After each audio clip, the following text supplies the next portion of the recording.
Hello viewers, welcome to my channel. I am Rashmi, your maths teacher. इस video में हम solve करेंगे chapter number 7 exercise 7.2 का question number 9।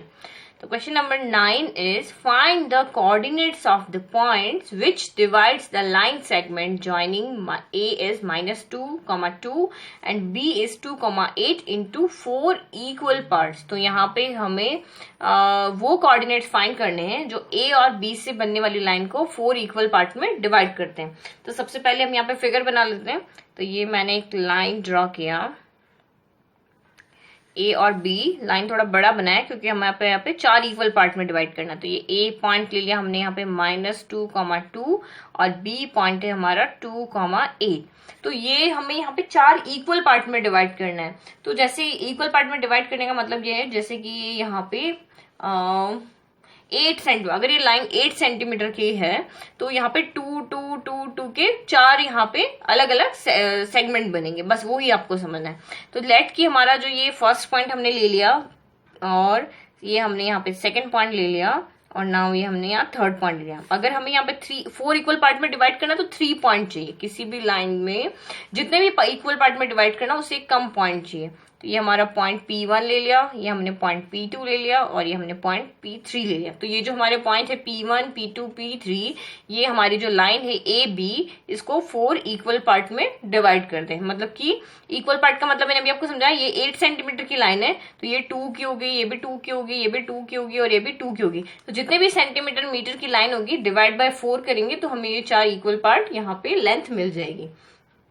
Same यहीं पे हमें यहाँ पे क्या फाइंड करना है, कोऑर्डिनेट्स फाइंड करने पॉइंट्स के। इन चारों जो ये हमारे 3 पॉइंट है इसके कोऑर्डिनेट्स फाइंड करने हैं। तो मैंने आपको पहले भी कहा है कोऑर्डिनेट्स जब भी फाइंड करने होते हैं बिल्कुल बिना सोचे आपको सेक्शन फॉर्मूला यूज करना है, क्योंकि इस चैप्टर में सिर्फ एक सेक्शन फॉर्मूला ही है जिससे हमें कोऑर्डिनेट फाइंड कर सकते हैं। बाकी जो 2 फॉर्मूला है उससे हमारी लेंथ और एरिया फाइंड होता है। तो कोऑर्डिनेट फाइंड करने में जब भी आता है आप सेक्शन फॉर्मूला यूज कर लो। तो यहाँ पे ये जो हमारे पॉइंट है ये इसको 4 इक्वल पार्ट में, यहाँ पे देखो 4 इक्वल पार्ट्स में डिवाइड करता है। तो ये रेशियो हम जब भी इक्वल पार्ट्स की बात आती है तब 1:1:1:1 ले लो, ठीक है। तो इससे पहले भी हमने एक क्वेश्चन किया है जहां पे यहाँ पे उसको 2 इक्वल पार्ट में डिवाइड कर रहा था। यहाँ पे एक पॉइंट हमें यहाँ पे 3 इक्वल पार्ट में डिवाइड कर रहा था। एक क्वेश्चन है इसमें जो उसको 3 इक्वल पार्ट में डिवाइड कर रहा था, तो उस पे हमने ये पॉइंट नहीं लिया था। तो आप वो क्वेश्चन देखना, ये उससे थोड़ा डिफरेंट है। उसके जैसे भी इसको सॉल्व कर सकते हैं, लेकिन ये क्वेश्चन में उससे थोड़ा अलग मेथड से सॉल्व कराएंगे। तो आप यहाँ पे देखो, अगर मैं इस P2 की बात करती हूँ तो क्या P2 AB का मिड पॉइंट नहीं है? अब यहाँ पे देखो, क्योंकि मैं सेक्शन फॉर्मूले में ही जो हमारा रेशियो सेम होता है तो हम x1 + x2/2 y1 + y2/2 जो फॉर्मूला हम यूज करते हैं, जो भी हमने क्वेश्चन नंबर आई थिंक मैंने यूज किया था 7 के अंदर, तो आपको बिल्कुल 7 में क्या था बस वैसे ही करना है। तो जब भी आपको मिड पॉइंट किसी लाइन का मिल जाता है तो आप सेक्शन फॉर्मूला को चेंज करके हम x1 + x2/2 और y1 + y2/2 ले लेते हैं। तो यहाँ पे भी वैसे ही हो जाए, क्योंकि ये देखो P2 की A से डिस्टेंस का रेशियो कितना है, 1 + 1 2 हो गया, और P2 की B से डिस्टेंस कितनी हो गई, 1 + 1 2 हो गई। तो रेशियो हमारा 2:2 सेम हो गया। यहाँ पे भी 2 है, यहाँ पे भी 2 है। तो जब भी हमारा रेशियो सेम आ जाता है, चाहे वो 1:1 हो, 2:2 है, 3:3 है, मिड पॉइंट हमें मिल जाता है, तो हम वहां पे उस फॉर्मूले को चेंज करके हम कौन सा ले लेते हैं, x1 + x2/2 y1 + y2/2।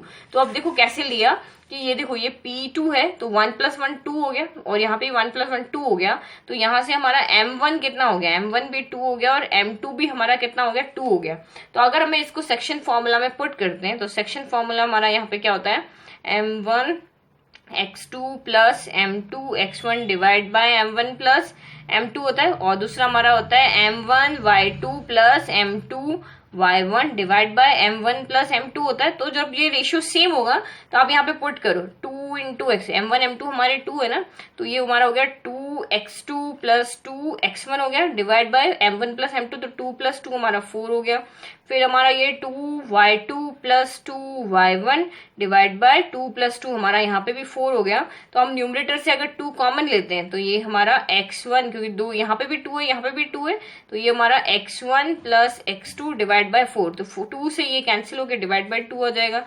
Same यहाँ पे भी हमारा y1 + y2 ऊपर वाले 2 से ये 2 जो हम कॉमन लेंगे, इससे 4 कैंसिल होगा, ये 2, तो ये भी फॉर्मूला हमारा वैसे ही तो हो गया जो, क्योंकि हमें जब मिड पॉइंट गिवन है तो मैंने आपको बताया था हमारा ये फॉर्मूला होता है। तो यहाँ पे रेशियो 2:2 है, तब भी हमारा यही फॉर्मूला हो रहा है x1 + x2/2 और y1 + y2/2। तो ये P2 जो है वो AB का मिड पॉइंट है, P1 जो है क्योंकि 1:1 का रेशियो है वो A P2 का मिड पॉइंट है, और जो P3 है वो हमारा B P2 का मिड पॉइंट हो जाएगा। तो सभी जगह हमारा ये वाला फॉर्मूला यूज हो जाएगा।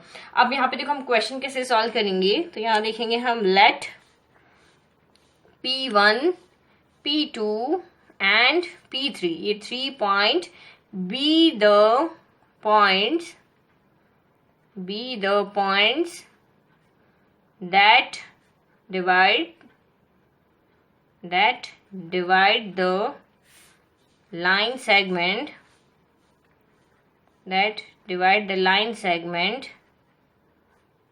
joining A is -2, 2 and B is 2, 8 into 4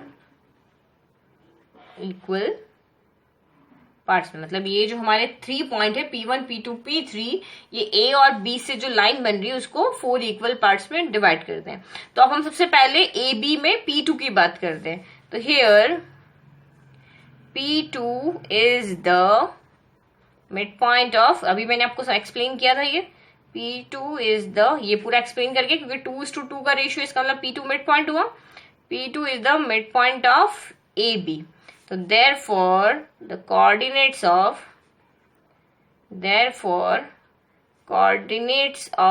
P2 is given by, तो यहाँ पे हमें सभी जगह यही फॉर्मूला लिख रहे हैं। तो अगर ये इसका मिड पॉइंट है, मिड पॉइंट जब भी आता है तो आपको ये स्टेप फॉर्मूला लेना है। हम फॉर्मूला लिख रहे हैं given by x1 + x2/2 and y1 + y2/2। तो हम P2 के कोऑर्डिनेट इस फॉर्मूले से फाइंड करेंगे। तो अब आप यहाँ पे देखो, तो P2 के कोऑर्डिनेट हमारे यहाँ हो जाएंगे। तो x1 यहाँ पे कितना है, तो ये जो है हमारा A के जो कोऑर्डिनेट है वो हमारा x1 y1 है, और B के कोऑर्डिनेट हमारे x2 y2 है।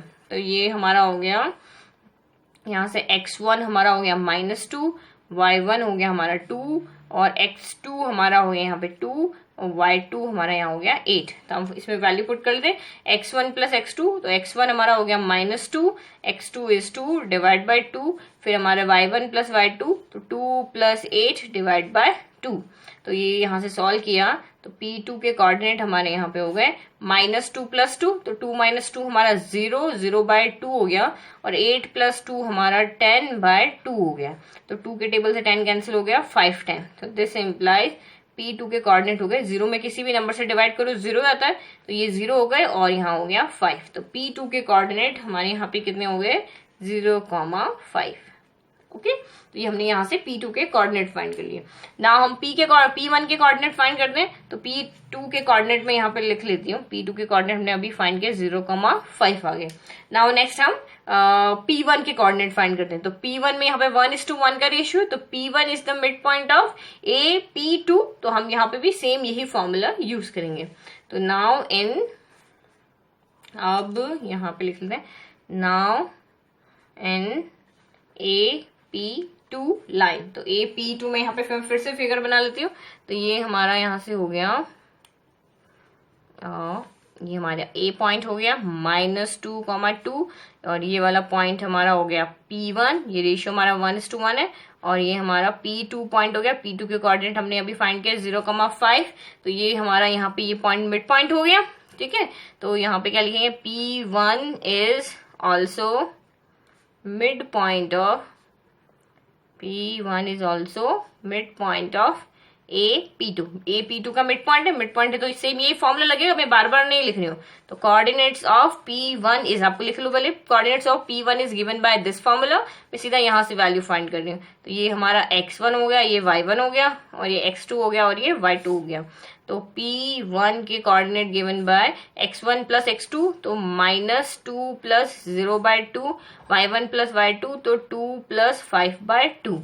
तो दिस इम्प्लाइज P1 क्या हो गया, -2 + 0 क्या होगा, 0 किसी में भी ऐड करो वही नंबर आता है, तो -2/2 हो गया, और 2 + 5 हमारा 7 हो गया /2। तो 2 के टेबल में 2 आता है 1 टाइम, दिस इम्प्लाइज P1 के कोऑर्डिनेट कितना हो गए -1 और 7/2। तो ये हमने यहाँ पे P1 के कोऑर्डिनेट यहाँ पे फाइंड कर लिया।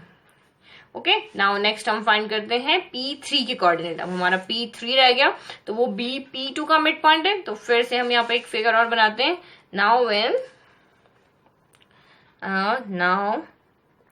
इन BP2, तो ये हमने यहाँ पे लाइन बनाई, ये लाइन फिगर ड्रॉ किया। ये पॉइंट हमारा है P2, इसके कोऑर्डिनेट हमें 0,5। ये पॉइंट है हमारा B, जिसके कोऑर्डिनेट है 2,8, और ये हमारा यहाँ पे पॉइंट है P3। तो P3 के कोऑर्डिनेट फाइंड करने, तो सेम यही, the coordinates of P3 is given by this formula. तो ये यहाँ पे हो गया, ये हमारा हो गया x1, ये हो गया y1, ये हो गया हमारा x2, ये हो गया y2। तो P3 के कोऑर्डिनेट होंगे x1 प्लस x2, तो 0 प्लस 2/2, y1 प्लस y2, तो ये हमारा हो गया 5 प्लस 8/2। तो दिस इम्प्लाइज P3 की कोऑर्डिनेट हो गए 0 प्लस 2, 0 में कुछ भी ऐड करो वही नंबर आता है। तो 2/2 हो गया, 8 प्लस 5 हमारा हो गया 13/2। तो 2 के टेबल में 2 आता है 1 टाइम। तो दिस इम्प्लाइज P3 की कोऑर्डिनेट 1 और 13/2। तो ये हमने यहाँ से कोऑर्डिनेट फाइंड कर लिया। तो ये हमारा फाइनल आंसर। तो तीनों के कोऑर्डिनेट जो हमें फाइंड करने थे वो तीनों हमारे कोऑर्डिनेट हो गए। तो हैंस द फाइनल आंसर लिख लेते हैं। फाइनल आंसर आपको हमेशा हर क्वेश्चन का लिख के बताना है। Hence the coordinates of P1 is 0,5, P2 is P2 के हमारे P1, चलो इसको P2 लिख देते हैं, इसको P1 के लिख लेते हैं। तो P1 के कोऑर्डिनेट हमारे -1, 7/2, P1 हो गया, P2 हो गया, एंड P3 के कोऑर्डिनेट हो गए हमारे 1, 13/2। तो ये हमारे तीनों कोऑर्डिनेट हो गए। बहुत इजी क्वेश्चन है, बस समझने की बात है। जब भी आपको मिड पॉइंट या रेशियो सेम होता है तो आपको फॉर्मूला, सेक्शन फॉर्मूला चेंज करके हमारा ये फॉर्मूला हो जाएगा।